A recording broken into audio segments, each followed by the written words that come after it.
Welcome back, guys, to another video. And today we will be jumping right in. We see yesterday that Karen Huger was released from jail or prison. Not sure exactly to call it. But what does this mean for Potomac? So we already got season 10 trailer that's clearly she's not a part of.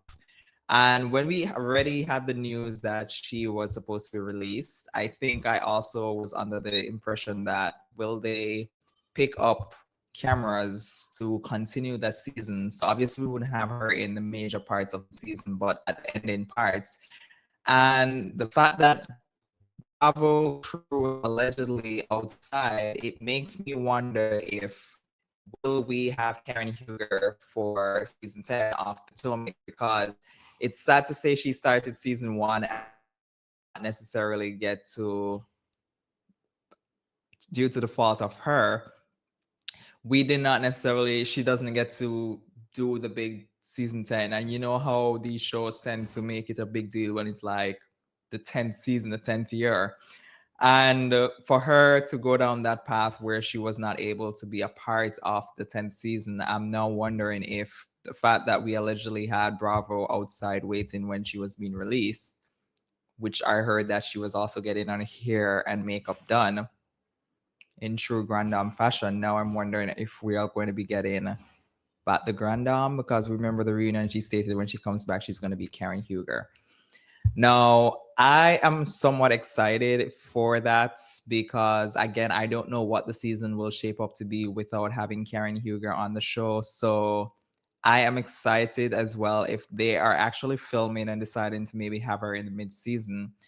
It will be quite interesting to see her because we all know she has unfinished business with Wendy, Stacy, and we know we have Monique back as a friend. So we know they are friends. So we'll see what that dynamic is like. And of course, she and Giselle, the last they left off, they were on good terms. We'll see. We saw where Giselle was allegedly writing a note to Karen. So I'm actually excited to see what this season is going to bring. And if we as well get Karen on it, see what drama she brings. And hopefully, we'll definitely, hopefully, have her at the reunion for the 10th season so she can somewhat answer to her previous season that she wasn't there for because she wasn't at the reunion, and also for her to give some insight onto how it was while she was. I'm sure if she is on the 10th season, it will come up during conversations with some of the ladies, or maybe she just have a sit down with Giselle. But it will be exciting to see her takeaway on how her time was in there, if she has learned anything, has she grown, will she stop drinking overall, or will she just feel like she needs to have a designated driver but she can still drink? Because we all know she's basically still on probation, so it's not like she's just out and not free. She is on probation, and I don't believe she has her driver's license, so she's not able to drive. So that is something I do hope she reflects on when she was in there and she actually comes out a stronger and better person. Now, while we switch focus, we got some news yesterday from Kelli from Housewives of Atlanta. Her ex-husband basically did a press conference. Don't know who the fuck he is for him to be holding a press conference, but I guess he's just taking the limelight because his ex-wife is on a popular TV show. So we're going to jump into his press conference that he did in regards to Bravo, because he's allegedly suing Bravo, and also regarding Kelli.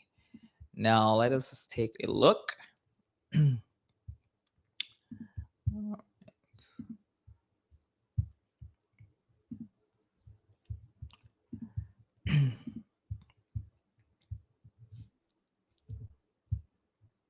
I watched my name dragged through the mud, my business stolen, my home taken, my children withheld, and my dignity attacked.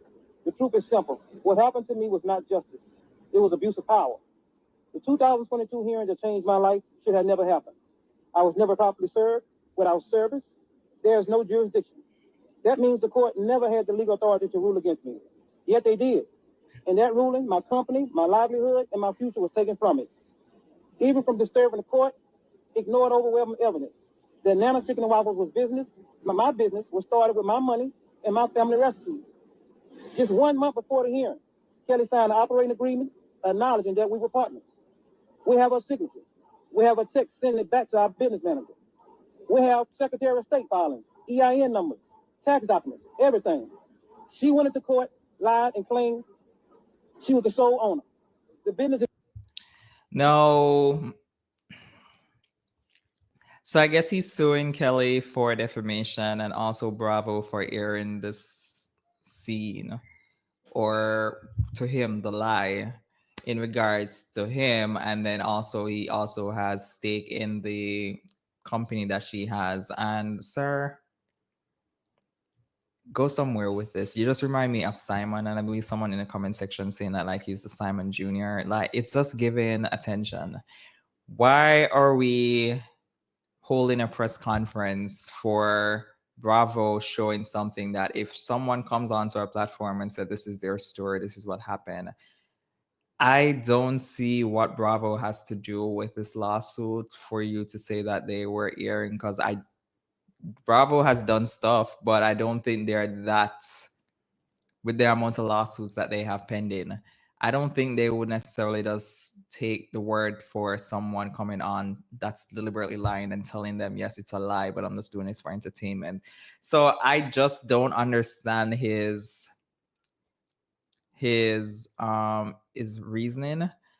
I think if you're suing, like, first of all, I don't know you of being a public figure, so I'm just still confused by the fact that you're holding a press conference to say that you will be suing and the lies that were spread about you. It just does not make sense to me. Ignore the agreement. Hey, good morning. Today I end. The business ignored the agreement, ignored the evidence in hand of my company.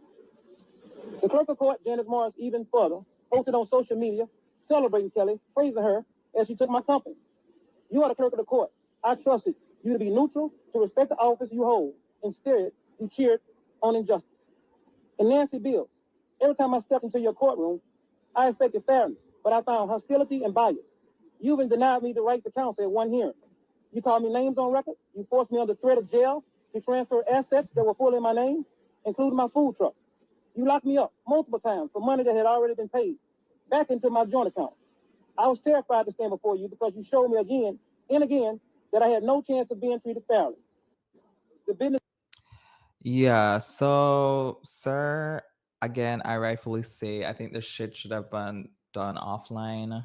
I don't think she was on the show. We would be hearing about this. You would not be holding a press conference. You'll be doing this privately with your lawyers or whoever it is. And if you do have a case, kudos to you. But I don't see why are you coming on our internet basically complaining about something that you could have settled behind the scenes. But again, it seems like you want attention. So I guess that's the attention. Now, the next thing we are going to step right into, we saw where Kandi again, they keep asking her this question consistently, and I don't know why, but we see where she basically was on Kiki's podcast and she was asked about Phaedra. So let's see what she has to say in regards Obviously, to that. you said you're never going to speak to Phaedra again. I don't even, no shade, no tea. Don't want to push too hard, but do you think there's any way that she could get you to look her way again? Has she ever tried to reach out? No. She never tried to reach out. No. Because she know. No, it's there's no reason for us to communicate it. We've been in the same room before, but there's no reason for us and to you guys just you kind of just avoid, or not even avoid, but just we just don't interact. We just don't speak. I mean not disrespectful. I don't come in cussing nobody out, and then we just you stay your way, I stay my way. Yeah. I don't feel the need to fake it for the world in that situation. Yep. I feel like I see people online trying to change what happened. Obviously, y'all did not watch the show. Y'all did not really pay attention to what happened. Yeah. And I do not care to re-explain it. I do not care to bring it up no more. If y'all, if people feel how they feel, I feel I ain't changed it. So obviously you said you never gonna. Of course. So pretty much I am under the same sentiments as Kandi. I don't see why persons keep trying to change the narrative of someone lying on you and saying you allegedly wanted to drug someone, which is sexual assault or whatever you guys want to say it is, because it seems as if persons want Kandi to just let it go.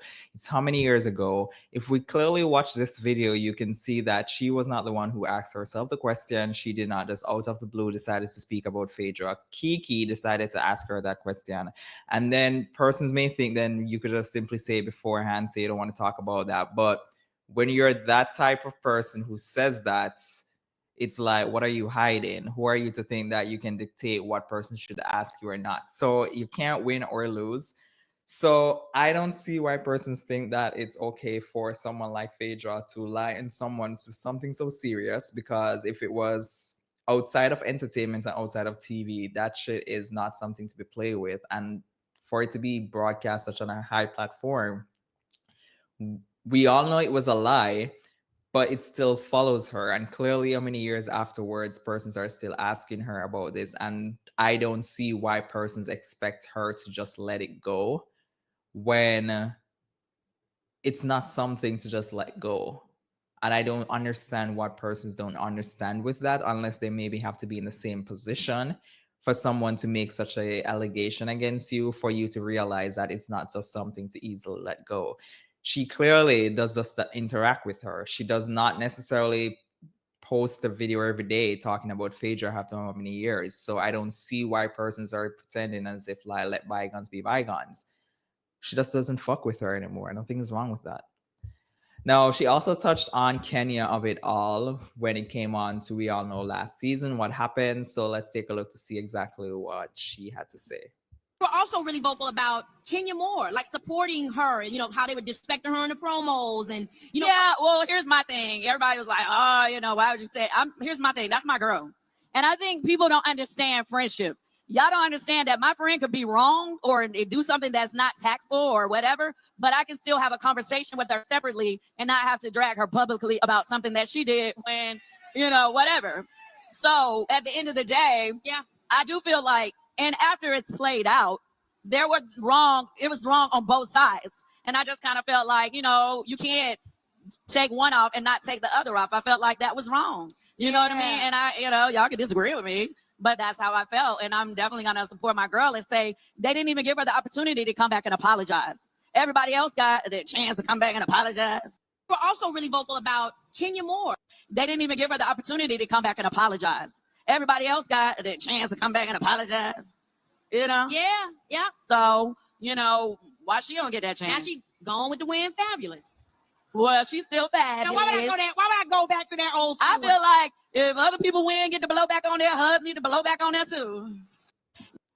Yeah, so again, same. I feel the same. Like when it all happened, I think before it even reached to what Kenya did, we all went through this. I think Brit should have been removed. The fact that she was a newbie, no one knew her. She doesn't have really any value to the network. I don't see why they kept her around. And then for it to come around where she, out of her own mouth, says I wasn't her in the pictures. It's like, what kind of investigation was actually done when it came on to that? And I don't see anything wrong in what Kandi had to say, because really and truly, why was only Kenya reprimanded, but Brit was able to film the entire season and then come back and lie and then end up allegedly wants to sue the same network that I'm assuming they wanted to avoid by getting rid of Kenya. So I just don't see what is the chaos when it comes on to whatever Kandi has to say. Just say you don't like Kandi, but I don't think anything what she said was necessarily wrong. So that is just my takeaway, my thoughts. Let me know you guys in the comment section what you thought about the Karen coming back home, Kelli being sued by her ex-husband, doing a whole press conference, and then also we have what Kandi had to say in regards to Phaedra and also in regards to Kenya. Let me know, guys. Chime down in the comment section. Remember, guys, to like the video and to subscribe to the channel, and I catch you guys in the next video. Bye, y'all.